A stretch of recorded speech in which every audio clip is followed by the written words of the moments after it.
Leon Beccetta, no, che decide di andare a confessarsi, no, e va dentro in chiesa, lì le confessionali, e il prete, lì si mette in ginocchio, no? Allora, vorrei confessarmi, Don, vorrei confessarmi. Prego, prego, dai, ma mi dica, ma quanti anni che ha?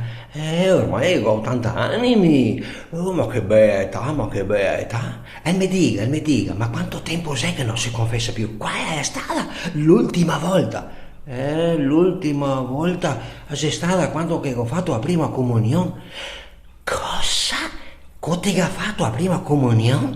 No, no, no, no, no. Fora, fora dal confessionale, fora. Cioè lo ciapa per un braccio e lo porta sotto un crocifisso grande che vede lì, no?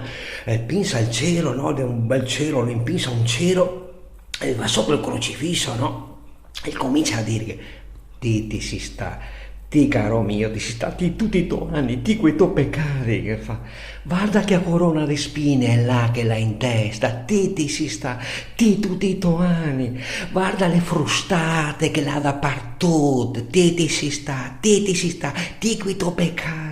E sangue che viene giù dappertutto, ti si sta, ti quei tuoi peccati. Il cuore trafitto, ti si sta, ti quei tuoi peccati. Don Tasi, guarda la ciodi sue mani, sui piedi, ti si sta, Don Tasi, ti si sta il sangue che viene giù, ti si sta, Don Tasi, ti si sta quei tuoi peccati, Don, al bardi che le dio brusar che le bae, che dopo non venga a darmi a colpa a me.